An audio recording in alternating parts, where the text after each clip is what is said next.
Ok, bienvenido a Teología del Antiguo Testamento. La semana pasada les dejé una pequeña investigación. Me gustaría saber cómo les fue, qué averiguaron sobre básicamente la teoría de la hipótesis documentaria, ¿no?, del señor Wellhausen. Después les voy a decir dónde estamos el día de hoy en el estudio, pero hoy vamos a concentrarnos en esta sesión, en esta hora. Vamos a estudiar la teología del Pentateuco, ¿ok? Vamos a concentrarnos en Génesis hasta Deuteronomio y vamos a tratar de rescatar o identificar cuáles son los principales temas teológicos del Pentateuco, ¿ok? Eso es lo que vamos a enfocarnos en esta sesión. Pero les dejé una pequeña investigación sobre la hipótesis documentaria, ¿verdad? ¿Quién quiere compartir con el grupo lo que usted investigó, lo que usted pudo averiguar, de qué aprendió, pero sobre todo con sus propias palabras, ¿ok? No necesita leer el documento que envió, ni necesita recordar de memoria. Pero me gustaría escuchar a uno, dos o tres, a lo sumo, ¿verdad? Dos o tres hermanos que voluntariamente quieran compartir con el resto del grupo lo que investigaron.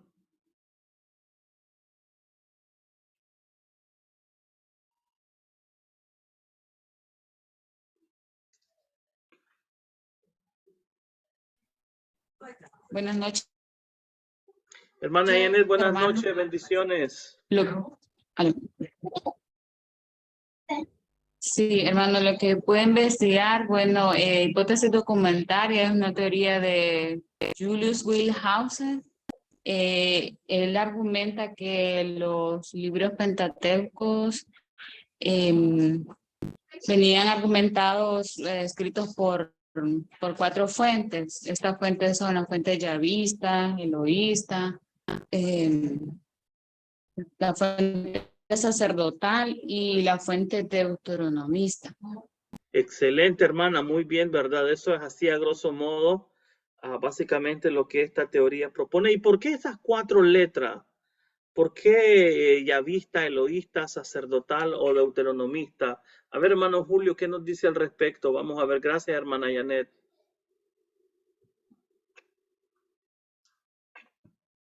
Yo en realidad quería plantear lo que planteó la hipótesis. Bueno, la hipótesis que plantea es que el Pentateuco es el resultado de combinación de varios o diferentes fuentes literarias. Esa es la hipótesis, porque la hipótesis es una suposición para investigar un tema, ¿no? Entonces, la hipótesis que se plantea es que el Pentateuco es el resultado y combinación de diferentes fuentes literarias. Y la hermana ya mencionó las fuentes. Eso quería complementar. Muy bien, o sea que es es el resultado, me gusta eso, de verdad, es el resultado de una, podríamos decir, edición, compilación, recopilación de varias fuentes escritas quizás, ¿no?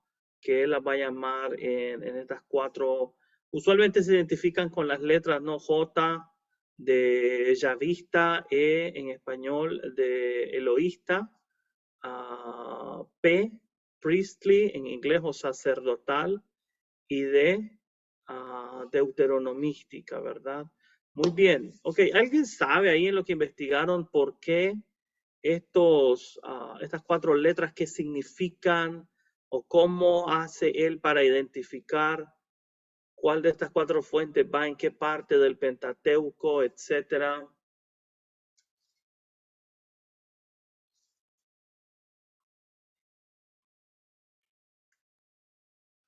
Bueno, hermano, la primera, ¿verdad? Que es la yavista, se centra en lo que es Génesis y parte del Éxodo. Y ellos tienen un estilo elocuente, una forma diferente. Ellos describen a un Dios parecido a un ser humano, que ya ve. Luego la eloísta habla acerca de lo que constituye también otra parte del Génesis y también creo que es la primera parte del Éxodo. Y Okay, también ellos ven así a Dios como un ser humano y hablan acerca de lo que se centran a partir de lo que se habla en la zarza ardiente, en lo que se le fue dado a Moisés. Lo que corresponde a la otra que es la deuteronomista, si no me equivoco, ellos también, como su término lo dice, Deuteronomio, vienen a abarcar la mayor parte del Deuteronomio y también, ¿cómo le digo yo? Bueno, en la parte de la sacerdotal se centra también en parte del Levítico y habla muchos, hacen énfasis en lo que es los levitas. Algo como así como resumen, hermano. Ok, muy bien, hermana. Buen resumen, gracias.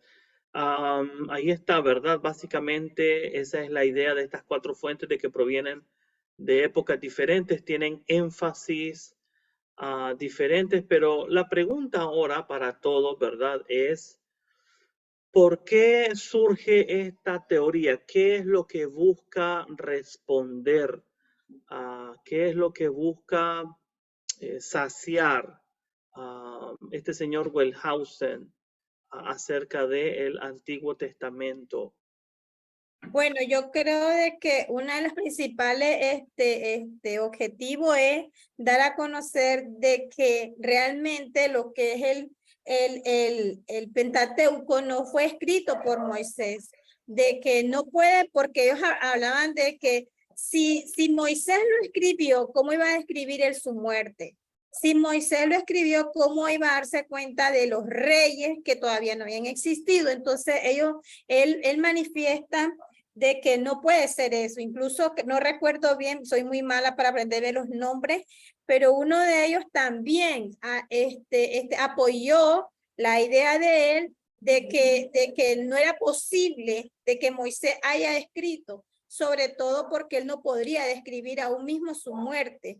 Además de eso, de que también es importante saber de que esto no fue solamente por un hombre, esto tuvo que haber sido por una cantidad de personajes que estuvieron en historia y que lo que le llaman los redactores, creo, que fueron los que vinieron acumulando, por decir así, parte de la historia y poder centralizar y hacer lo que es el Pentateuco, pero que no pudo haber hecho. Su objetivo es dar a conocer que no pudo haber, pienso yo, dar a conocer de que no fue Moisés quien escribió realmente todo. Ok, muy bien, ¿verdad? Eso está ahí, excelente, hermana Raquel, ¿verdad? Muy bien, muy buena explicación de qué es lo que trata de contestar este señor Wellhausen.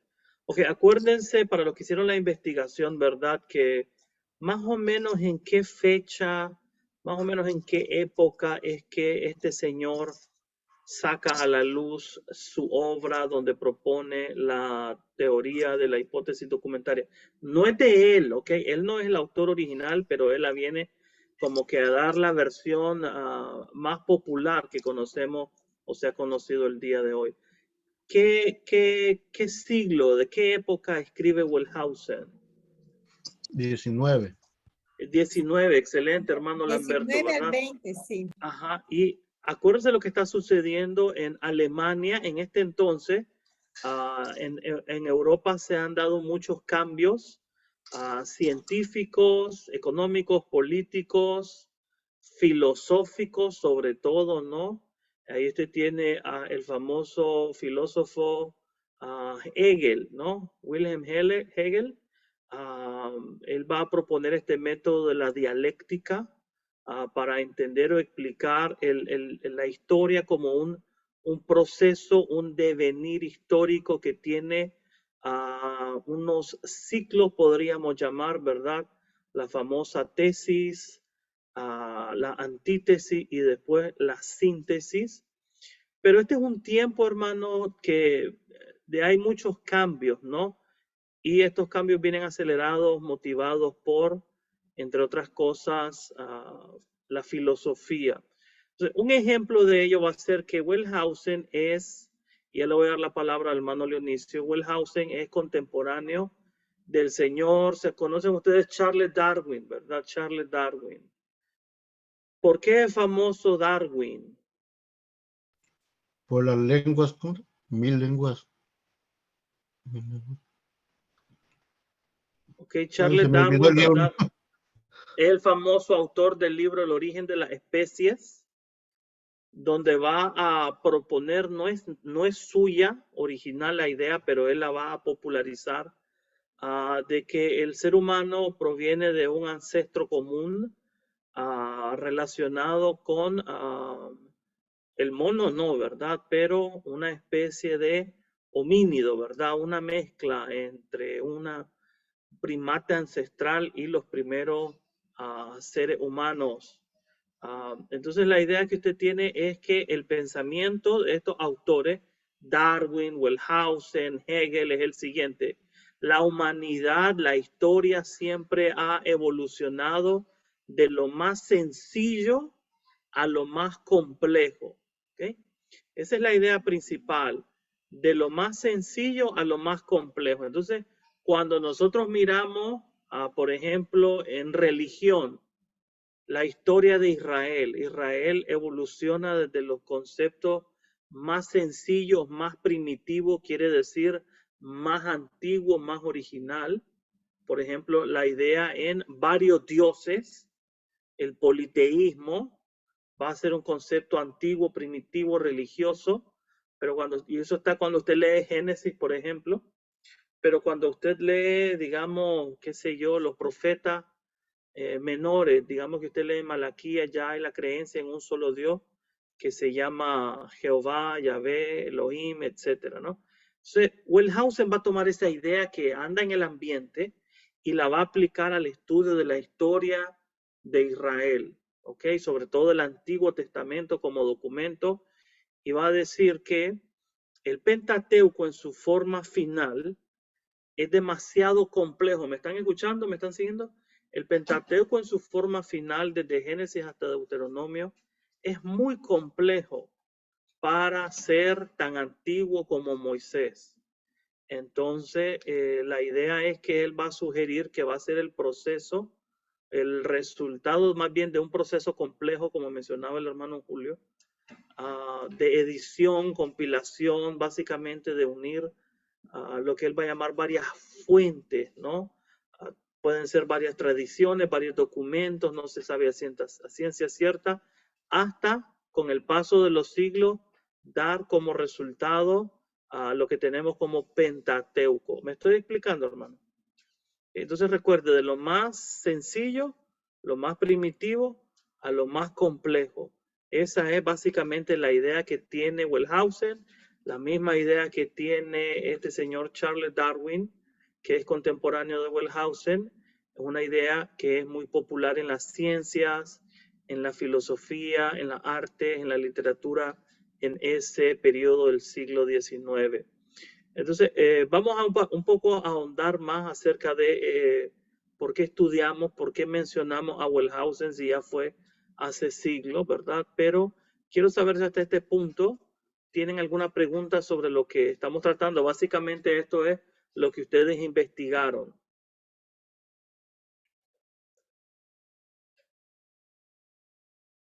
¿No? Perfecto. Entonces, ahora, hermano, ponga atención acá a la pantalla, ¿verdad? No necesariamente tiene que tomar notas en esta parte porque creo que se está grabando, ¿no? Y usted sabe que después la grabación se comparte, ¿no? Entonces, síganme, ¿ok? Si quiere hacer un apunte, hágalo, pero necesito que vea la pantalla, ¿ok? Voy a comenzar a compartir la pantalla. Vamos a hablar de la teología del Pentateuco, ¿ok? Listo, ok. Aquí estamos.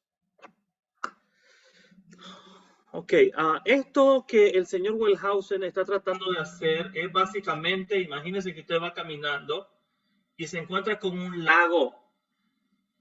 Y la pregunta que uno se hace, yo no sé usted, ¿verdad? Pero es la pregunta que Wellhausen se hace. Imagínense que ese lago es el Antiguo Testamento, ¿no? El Pentateuco. ¿Cómo se formó ese lago? ¿Cómo se forma ese cuerpo de agua? ¿Cómo llegó a estar ahí? ¿Cómo apareció? ¿Será que apareció ahí? ¿Cayó del cielo? ¿Ya estaba así? ¿Tardó en formarse? ¿Alguien lo puso ahí? ¿Lo pusieron varias personas? Me estoy explicando, hermano, para hacer una analogía con el lago. ¿Cómo se formó el lago? A ver, ahora aplíquelo al Pentateuco y hágalo con sus palabras después de haber investigado un poquito de Wellhausen. ¿Cómo diría Wellhausen que se formó ese lago?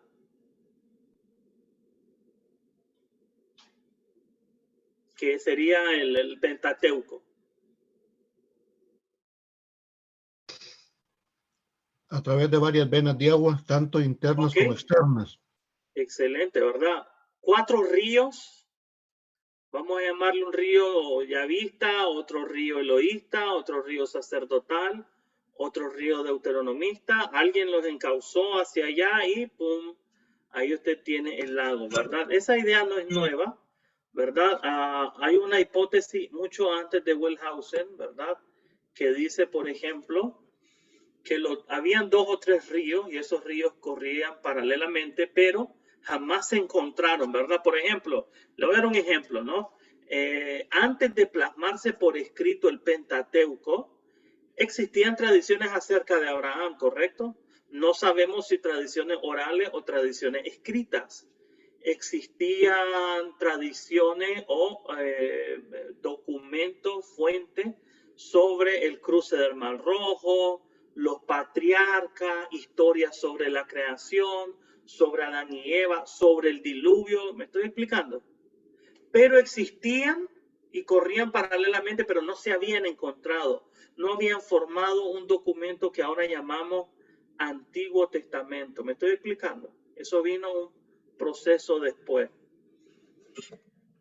Esa le vamos a llamar la hipótesis documentaria antigua, ¿verdad? Pero hay otra variante. Por ejemplo, dice otra variante que ese lago se formó a partir de pequeñas lagunas que los habitantes de pueblos cercanos unieron hasta convertirla en el lago actual. O sea, esto ya implica una concientización de una labor colectiva de parte del pueblo de Dios, de decir, aquí tenemos estos recursos, aquí tenemos estas fuentes, tenemos esta historia, tradiciones acerca de los patriarcas, de Abraham, el diluvio, el tiempo en Egipto, el Sinaí, la zarza ardiendo, etcétera.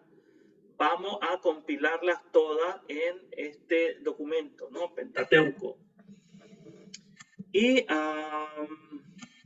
ahora, la que ustedes han leído, ¿verdad? La que investigaron, la del señor Wellhausen, es la que dice, ¿no? Que el lago se formó a partir de 4 ríos, las 4 fuentes, que fueron unidos a lo largo del tiempo mediante obras de canalización. O sea, aquí hay intencionalidad de lo que la hermana Raquel llamaba redactores, ¿verdad? Básicamente no autores, sino redactores, gente que se dedicó a compilar, a editar y a unir para darle una forma. Entonces, fíjense que toda esta metodología tiene que ver con lo que hablamos la semana pasada. Note que aquí el énfasis, le voy a hacer esta pregunta, ¿dónde está el énfasis de esta metodología? ¿En lo que está detrás del texto o en lo que está en el texto?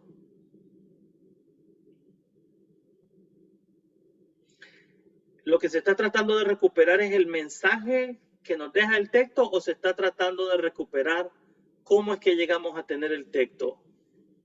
¿Qué es lo que esta metodología procura responder?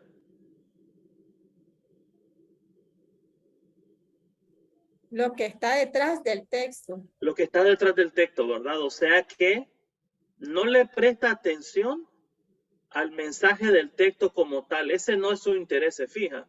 Su interés es tratar de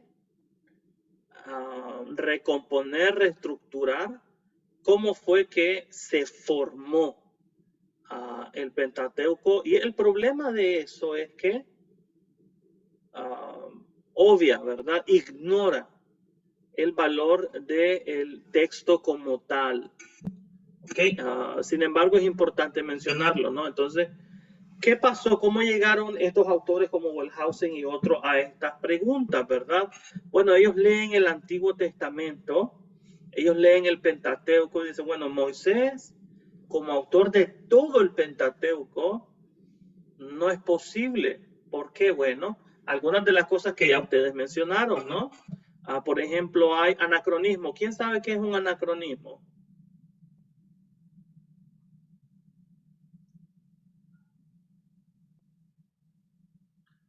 Un anacronismo es utilizar un término contemporáneo para hablar de un evento u otra cosa en un tiempo donde esa palabra no existía. Por ejemplo, tal vez ustedes han escuchado algún sermón o mensaje en Romanos 1:16, donde Pablo dice el evangelio es poder de Dios. Entonces hay poder, la palabra poder en griego, dunamis, es la palabra que se utiliza para dinamita. Entonces algunos predicadores, autores, ¿verdad?, han tenido la descabellada idea de decir que el poder de Dios es como dinamita, pero el problema es que esa palabra dinamita, como la conocemos, no existía en tiempos de Pablo. Entonces no puede ser ese su significado. Eso es un anacronismo, ¿no? En Génesis 12, por ejemplo, verso 6, y en Génesis 13:7 dice que en aquel tiempo habitaban ahí los cananeos. O sea, el autor de Génesis que está escribiendo esto supone que antes había un tipo de habitantes, pero ahora son los israelitas. ¿Cómo es posible si en ese tiempo, pues todavía Moisés no existe en ese tiempo? Otro anacronismo, ¿verdad?, que algunos encuentran es, por ejemplo, Génesis 21:34, Éxodo 13:17 se menciona a los filisteos, pero los filisteos ocupan ese territorio después de la muerte de Moisés, no antes de la muerte de Moisés. Génesis 36:31 habla de los edomitas del pueblo de Edom que existieron antes de que los israelitas tuvieran rey. Y ahí esa frase, el que le escribe en Génesis 36, pareciera que conoce que en Israel hay un tiempo donde hay reyes. El problema es que dicen algunos, si Moisés escribió Génesis 36, ¿cómo Moisés va a saber que Israel tiene rey? Porque en ese tiempo no tiene rey, ¿no?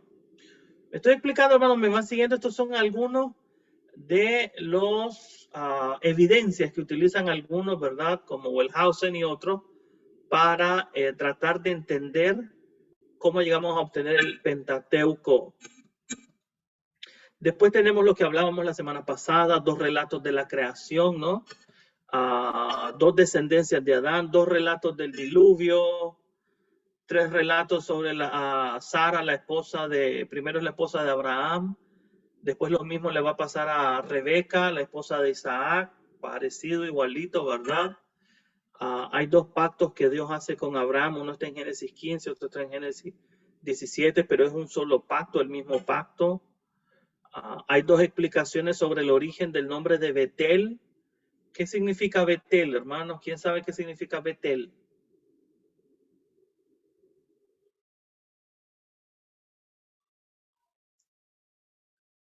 Casa de Dios, ¿verdad? Casa de Dios. ¿Por qué se le cambió el nombre de Jacob a Israel? Hay 2 explicaciones, una en Génesis 32 y la otra en Génesis 35. Entonces hay varias cosas como estas, ¿verdad? Varios detalles que la gente lee y dice, un momento, la teoría de que Moisés es el autor del Pentateuco no puede ser posible, porque tenemos diferentes situaciones, diferentes relatos, duplicados, triplicados, anacronismos, diferencias de estilo, ¿verdad? Por ejemplo, los nombres de Dios, hay veces a Dios se le llama Yahvé, hay veces se le llama Elohim. Hay veces al monte donde Dios se revela se le llama Sinaí, otras veces se le llama Oreb. Hay veces al suegro de Moisés se le llama Raguel en Éxodo, pero se le llama Jetro en otros capítulos del Éxodo mismo. Entonces, son cosas que han llevado a algunos, ¿verdad?, a decir, bueno, ¿será que Moisés es el autor de todo el Pentateuco? Entonces, creo que esto lo hablamos en otro momento, hermano, ¿verdad? Nosotros hablamos de que una cosa es hablar de Moisés como el autor histórico de todo el Pentateuco.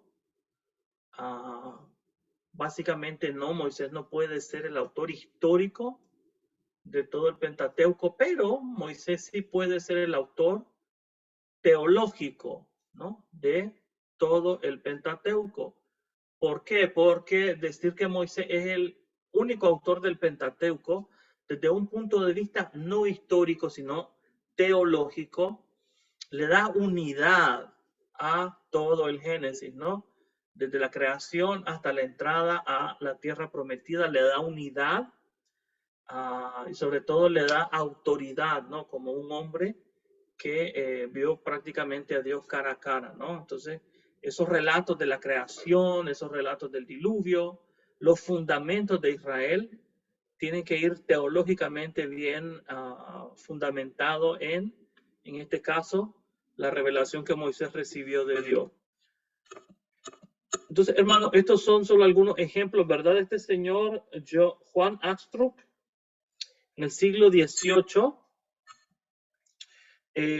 va a decir lo siguiente: conjetura sobre los documentos originales que Moisés parece haber usado en componer el libro de Génesis, ¿verdad? Él viene a decir, bueno, cuando yo leo todas estas cosas, este señor leyó la evidencia que les acabo de presentar, los cortes, los tropiezos, diferencias de estilo, y dijo, ¿cómo es posible que Moisés lo haya escrito? Entonces él comenzó a decir, quizás Moisés utilizó diversas fuentes, pero todavía él defiende la autoría mosaica del Pentateuco, ¿no? Pero su teoría es la siguiente: el Génesis son varios documentos, pueden ser hasta 10 documentos, y le va a llamar a un documento A, Yahvé, el otro documento B le va a llamar Elohim, ¿verdad? Los que usan estas tradiciones, estos nombres, y estos documentos van a dar como resultado el Génesis, pero todavía es Moisés quien hace esa labor para él, ¿ok? Así es como tiempo después llegamos al señor Wellhausen, ¿verdad? Que escribe su famosa obra, Introducción a la Historia del Antiguo Israel, donde la tesis es: la religión de Israel evolucionó de lo más primitivo a lo más complejo para tratar así de explicar esos cambios. Entonces, él viene a proponer su teoría, que ustedes ya investigaron, ¿verdad? La fuente ya vista, más o menos, él la data por el año 850 y dice, esto puede surgir en el reino de Judá, en el reino del sur, cuando se usa el nombre de Yahvé, por ejemplo, antes de Éxodo 3. Dios es presentado con rasgos de seres humanos, por ejemplo, cuando en Génesis 18 aparecen 3 ángeles a Abraham y los invita a comer, ¿verdad? Que son los que van a destruir Sodoma y Gomorra. Después él dice, la fuente eloísta, que él va a llamar proviene de un periodo más tardío, 750, y dice que el interés está en el reino del norte. ¿Por qué? Porque cuando él lee algunos pasajes en el Pentateuco, por ejemplo, ¿se acuerdan que habían 2 santuarios, verdad? Un santuario en Betel, que es más al norte, y el otro está en Dan, ¿no? Que marcaba el límite con el reino del sur. Entonces, él dice que cuando usted lee algunas historias, por ejemplo, en los libros de Reyes, por ejemplo, ¿verdad? Va a salir más tardío. Usted puede ver que hay un interés en demostrar cómo el santuario de Betel, que funcionaba en los tiempos de los reyes después de la división con Roboam, hijo de Salomón, el santuario de Betel tiene autoridad de parte de Dios para funcionar. No solo el de Jerusalén, sino que Dios también ha aprobado el santuario en Betel. O sea, acuérdense que el santuario en Betel es establecido para que los del norte no se vayan al sur, ¿no? Para mantenerlos en el reino del norte. Después tiene la fuente deuteronomista, ¿no? Para él es todo aquel documento o fuentes o tradiciones en el Pentateuco que están basadas en el código que Dios le dio a Moisés en el Sinaí, por ejemplo en Éxodo 20 o en Deuteronomio 5, o en Deuteronomio 28, las consecuencias de obedecer y las bendiciones de obedecer y las consecuencias de desobedecer o las maldiciones, ¿no? Donde la lealtad a Dios se basa está basada en la obediencia a la ley del Deuteronomio. Y la fuente sacerdotal, dice él, la fuente sacerdotal o sirve para intereses sacerdotales, para intereses, por ejemplo, todas esas genealogías que usted mira en Génesis, las leyes, las genealogías, los rituales, Por ejemplo, cuando en el diluvio, en Génesis 7, Dios le dice a Noé, mira, guárdate un animal, primero pareja y macho, no hembra y macho de cada especie, pero más adelante le dice, guárdate 7 animales puros, ¿no? Eso sería resultado de la labor o de una fuente que le llama el sacerdotal, ¿no? Pues esas son las ruinas de un santuario al norte en Dan, ¿verdad? Entonces, básicamente esto es lo que propone Wellhausen. El Pentateuco en su forma final viene a ser editado, terminado, por así decirlo, en el tiempo del exilio, siglo V antes de Cristo, ¿verdad? Por ejemplo, para él, la fuente yavista y la fuente eloísta van a ser unidas cuando Asiria conquista Samaria en el 722, ¿no? Y deportan a esas 10 tribus del norte. Ese documento, JE, que es la fuente yavista y la eloísta, escapa al reino del sur después de la destrucción del reino del norte, y es la fuente, ¿se acuerdan? Ustedes han leído, creo que es Segundo de Reyes, cuando en tiempos del rey Josías se encontró el libro de la ley. Lo que se encontró va a ser, según este señor, ¿verdad? Va a ser esa fuente combinada ya yavista y eloísta que escapó de la destrucción del norte, más el código deuteronomístico, van a ser unidos en tiempos de Josías. Luego, en tiempos del retorno bajo Esdras, Nehemías, después del exilio en Babilonia, esas 3 fuentes van a ser compiladas en una nueva fuente que él va a llamar la sacerdotal, en tiempos de, obviamente, donde ya son los sacerdotes los que llevan el liderazgo en el pueblo. Ya no hay reyes, etcétera. Entonces ahora es los sacerdotes que le van el toque final a el Pentateuco, ¿verdad? Eso es Wellhausen. Hay otros después de Wellhausen, ¿verdad? Como este señor Hermann Gunkel, que va a decir, en vez de enfocarse en 4 fuentes o en fuentes literarias, dice, en vez de piezas grandes, ¿no? Porque eso es lo que Wellhausen va a proponer, es que la teoría de las fuentes son documentos grandes bloques literarios. Este señor Hermann Gunkel, que también es alemán, va a decir, no, puede que primero no hayan sido grandes bloques literarios, sino que nos vamos a enfocar en las unidades más pequeñas. Por ejemplo, la tradición oral, las formas literarias, por ejemplo, canciones, poemas, himnos, oraciones. Ese tipo de material más pequeño es lo que va a dar lugar a bloques más grandes, no a la inversa, como propone Wellhausen. ¿Me estoy explicando? Ok, y entonces él va a decir que los textos, en este caso el Pentateuco, ¿no?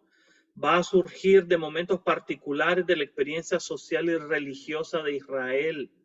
Por ejemplo, en guerra, por ejemplo, cuando usted lee Éxodo 15, tiene el cántico de victoria de Miriam, ¿no? De María. De momentos como ese, ¿no? Es donde surgen esos textos. Él le llama situaciones como el culto, la guerra, reuniones familiares, oraciones personales, etcétera, ¿no? Así tenemos varios de los salmos, ¿no? Varios de los salmos surgen en situaciones como estas, ¿no? Después tenemos a este otro señor que también es alemán, Gerhard von Rath, y él va a decir, a diferencia de los otros dos, que hay una historia de las tradiciones. Entonces, mire, este señor Wellhausen y su teoría de las fuentes tiene un énfasis en grandes bloques, grandes unidades. Acuérdense, 4 ríos que van a alimentar al lago, ¿no? Este señor Hermann Gunkel va a partir de lo más pequeño, unidades menores, tradición oral. Y este señor va a tener una variante, von Rath va a tener una variante, ¿verdad? Va a decir, por ejemplo, que la historia del Pentateuco, la teología del Pentateuco, surge más bien de la memoria histórica de Israel y su proceso como pueblo a través de pequeños credos, ¿no? Por ejemplo, en la fiesta, una de las 3 fiestas en las que todo israelita varón debía presentarse, es la fiesta de las cosechas. Llevan su fruto y cuando usted lee Deuteronomio 25, vamos a leer Deuteronomio 26, 5 al 9. Lo voy a buscar acá, Deuteronomio, voy a compartir acá la pantalla, déjenme ver. Creo que lo tengo acá. Vamos a ver Deuteronomio 26.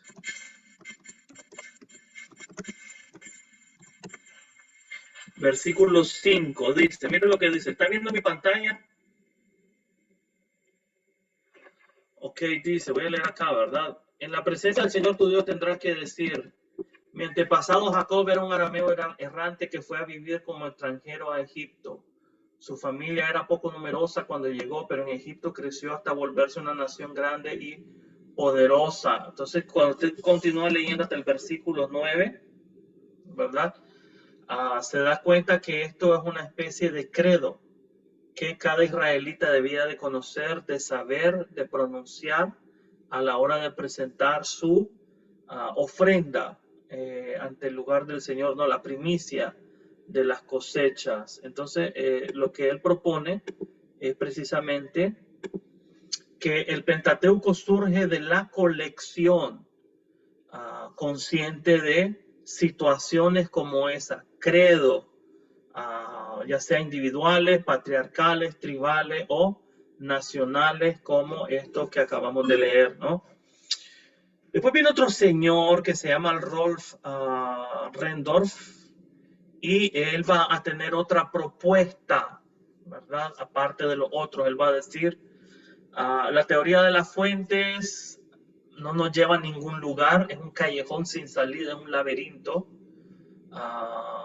Él va a proponer que el Pentateuco está formado por unidades que eran independientes originariamente y después las unidades menores de las que hablaba el señor Hermann Gunkel fueron tomando forma, las fueron uniendo en base a temas comunes y estos temas comunes van a ser elaborados en unidades mayores. Este es el señor Rendorf. Y dice protohistoria es Génesis 1 al 11, ¿ok? Los orígenes.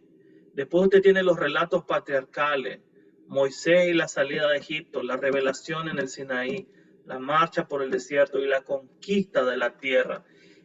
Así es como este señor dice que se formó el Pentateuco. Pero obviamente todavía él está interesado en describir lo que hay detrás del texto, no tanto el mensaje del texto, ¿verdad? Entonces, ¿para qué nos sirve, hermano? ¿Para qué el hermano Lenin nos mandó a investigar de Wellhausen, dice usted, y nos está explicando esto? Acuérdense que estamos hablando de cómo entender el mensaje del Antiguo Testamento, ¿no? Su teología. En este caso, algo que la crítica de las fuentes, así se llama ese tipo de estudio, ¿verdad? Que aunque ya está desfasado en los estudios del Antiguo Testamento, ya nadie en el día de hoy, nadie estudia el Antiguo Testamento de esta manera, ¿ok? Pero las contribuciones que ellos hicieron, su impacto, su legado, pues todavía es importante estudiarlo. El Pentateuco nos enseña que es una obra compuesta, verdaderamente, ¿verdad? Es una obra que tuvo un proceso de recopilación de mucho tiempo.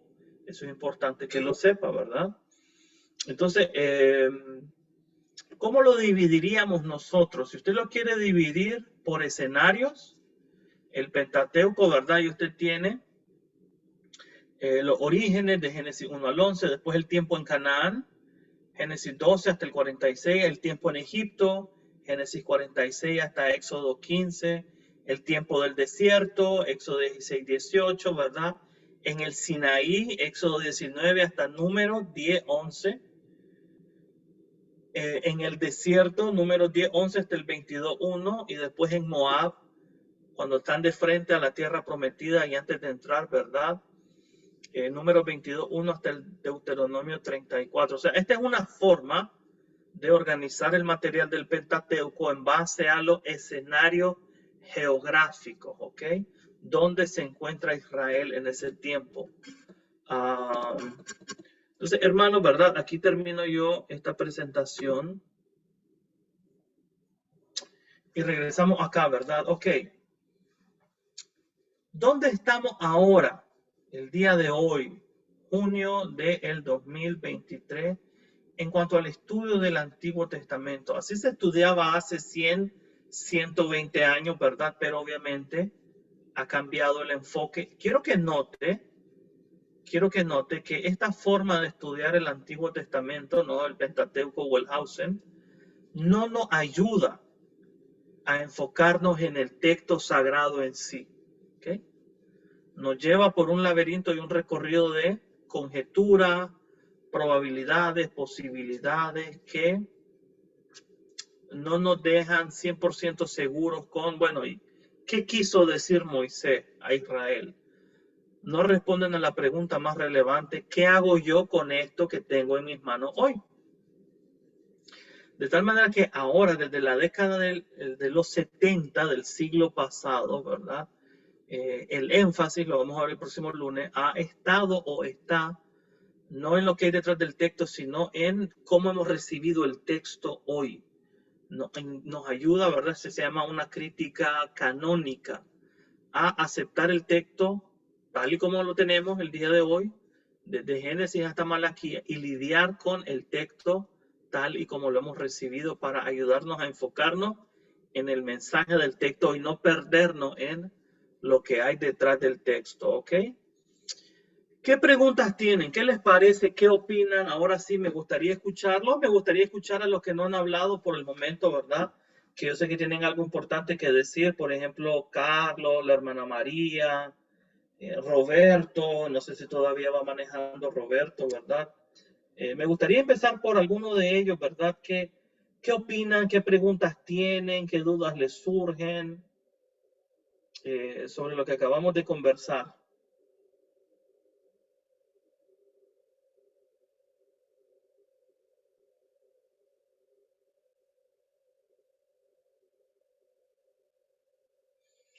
A ver, solo uno a la vez porque me saturan la pantalla, hermanos. Por favor, no se peleen, tranquilos. No hay ningún motivo para discutir aquí, ¿verdad?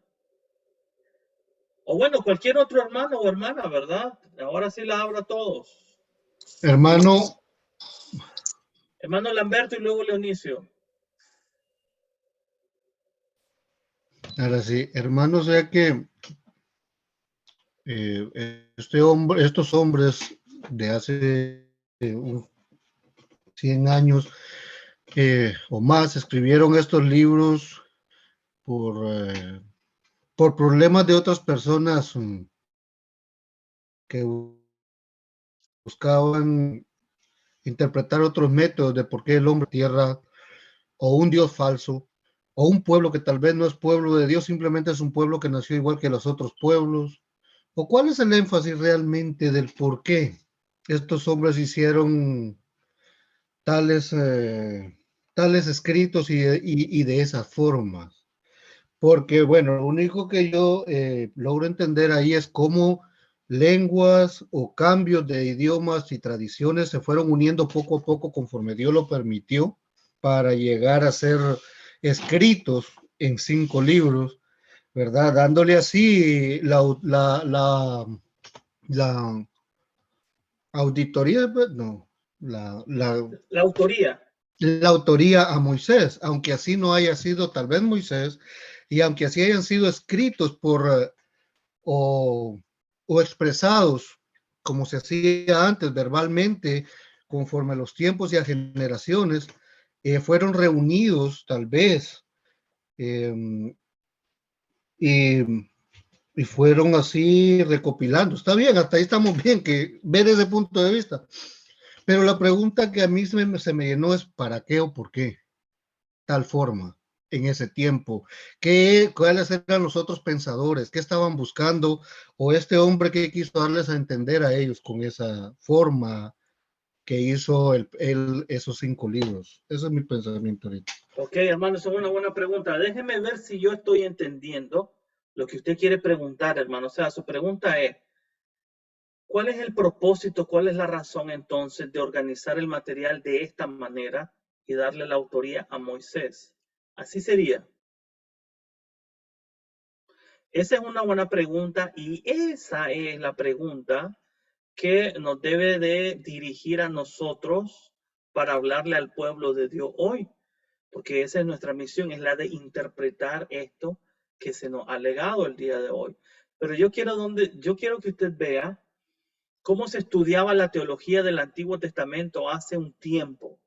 Lastimosamente algunos la siguen estudiando de esta manera, ¿verdad? Métodos históricos críticos que nos llevan a callejones sin salida, que le hacen pregunta al texto, que el texto nunca fue escrito para responder, ¿verdad? Por ejemplo, creo que ya lo mencionamos la vez pasada, ¿verdad? Los relatos de Génesis 1, de los orígenes de la creación de los cielos y de la tierra. ¿Ustedes piensan que Moisés tenía idea de la teoría de la evolución cuando lo escribió?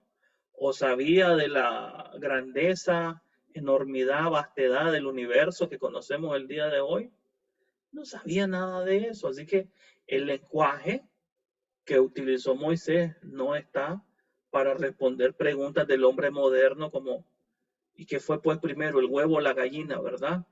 No, para nada. Para él parte de en el principio existaban los cielos, la tierra, estaba vacía y vino Dios, el único Dios que existe, y habló y todo fue creado. Punto, ya está, listo. Eso es, ¿verdad? Entonces, esa es una buena pregunta, hermano Lamberto, ¿verdad? No sé si algún hermano, a ver, Leonicio, tiene algo para decir a Lamberto o algún otro hermano. Vamos con Leonicio. No, hermano, el punto mío es que, bueno, yo creo que, pues, es algo interesante, ¿verdad? Saber todas estas cosas, importante, ¿verdad? Cómo mucha gente se han roto el cráneo, ¿verdad? Y han, ¿verdad? Profundizado en tantas cosas que yo creo, digamos, que a la postre viene a ser tal vez necedad, que la persona quiere saber algo, digamos, que ya está aprobado y dicho. Porque, digamos, yo lo veo desde este punto de vista. El Señor Jesús cuando vino, digamos, Él no vino a debatir quién lo escribió, o sea, él habla de la ley de Moisés y Él habla de lo que dijo Moisés, lo que dijeron los profetas, lo que dijeron los salmos. O sea, Él lo acepta todo como estaba hasta ese momento, que teníamos la Septuaginta, ¿verdad? Me imagino, o según lo que puedo entender, ¿verdad? Que la Septuaginta viene de más o menos después de los macabeos, ¿verdad? Para acá. Entonces, el asunto es el que estamos retomando hoy por hoy.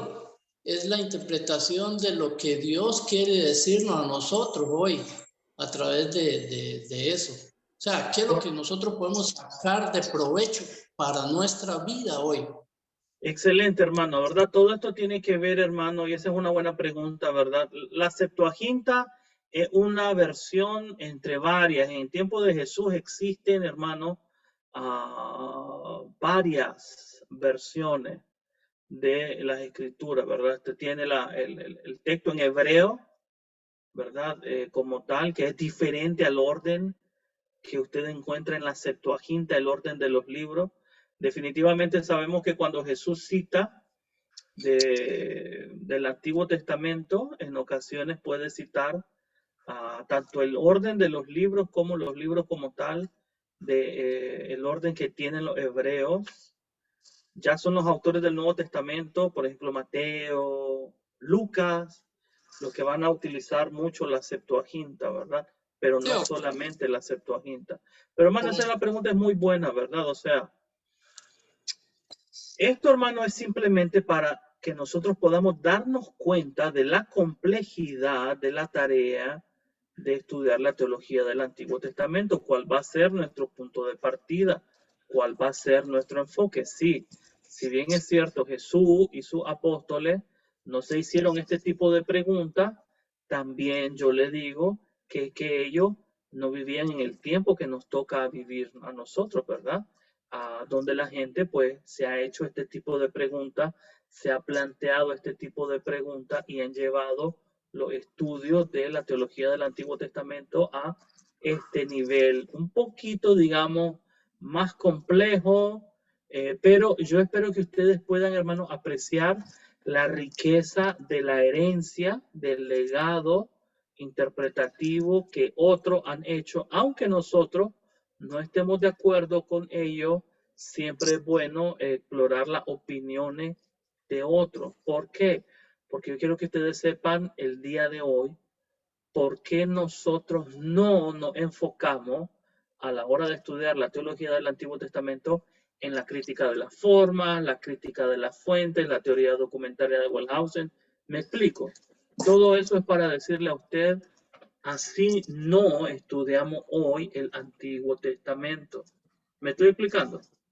Entonces, ¿cómo lo vamos a estudiar? Bueno, ya se lo he dicho, le vamos a poner mente, enfoque. Nuestro objetivo es el texto tal y como lo recibimos hoy, con todos esos duplicados, con esos triplicados, con esos anacronismos, con esos relatos que parece que no tienen sentido en el lugar donde están y que como Moisés escribió su muerte. Esas son preguntas que ya a nosotros no nos deben de importar porque no nos llevan a ningún lugar y más bien desvían nuestra atención del texto como tal. Ese es el punto, ¿ok? Ese es el punto, no lo olvide. Pero muy bien, hermano Leonicio, excelente, me gusta. En los 2 minutitos que nos quedan, denme permiso, entonces le voy rápido a compartir otra vez la pantalla. Y aquí le digo cuáles son entonces los principales temas teológicos que nosotros ya podemos encontrar en el Antiguo Testamento, pero viendo al texto como tal, ¿ok? En su forma final. Ok, 4 temas que recorren el Pentateuco. Escuche esto. Y como el Pentateuco es el primer conjunto de libros del Antiguo Testamento, yo considero, escuche esto, si el Pentateuco viene de primero, deben haber en el Pentateuco, para ir de primero, como temas que son fundamentales para todo el Antiguo Testamento, ¿ok? Si no, no irían de primero. Esto es algo así como los evangelios al inicio del Nuevo Testamento. ¿Qué son los evangelios sino las palabras mismas de Jesús para la iglesia? Tienen que ir de primero.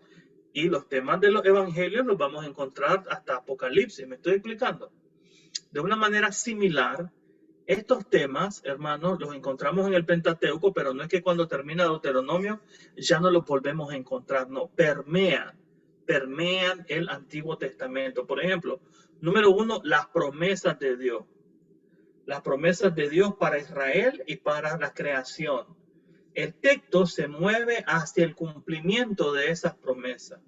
Sobre todo en Génesis 12, ¿no? En ti serán benditas todas las naciones, todas las familias de la tierra. El texto busca, eso es lo que me gusta, a pesar de la diversidad y la complejidad del texto, el texto busca cómo darle respuesta a esa pregunta, ¿ok? A esa promesa de Dios. Otro tema es la liberación. Estamos ante un Dios que libera. Lo podemos ver desde Génesis 1:2. Liberó a la creación del caos para dar paso a todo lo que existe.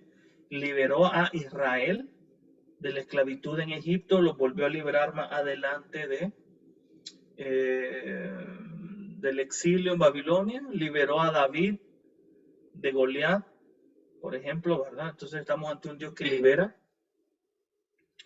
Otro tema es la palabra de Dios que forma, que construye, que edifica, que manda, que organiza, que libera. La palabra de Dios que es la que da vida a todo lo que existe y orden sobre todo, ¿no? Y otro tema es, a ver cuál la palabra sería, es fundamentar los textos legales en esta revelación de Dios, por ejemplo, la alianza que Dios hace con Israel, el código deuteronómico, que es Deuteronomio 12 al 26, el código de santidad, que es Levítico 17 al 26, o el código sacerdotal, ¿no? Que es Éxodo 12 hasta el 37, ¿no? Y Números, y todo el libro de Levítico. Entonces, estos textos van a servir de base para las leyes, regulaciones, fiestas solemnes, asambleas, lunas nuevas, incluso para la construcción del templo, ¿no? Entonces, todo esto tiene sus raíces en el Pentateuco. Entonces, estos son 4 temas teológicos que nosotros encontramos en el Pentateuco y que continúan desarrollándose a lo largo del Antiguo Testamento. ¿Ok, hermano? Bien. Con eso, hermano, entonces, estoy por concluida esta sesión. Nos vemos con el favor de Dios el próximo lunes a las 7 de la noche, hora de la mayoría de ustedes, 8 mías. Voy a hacer una pausa acá.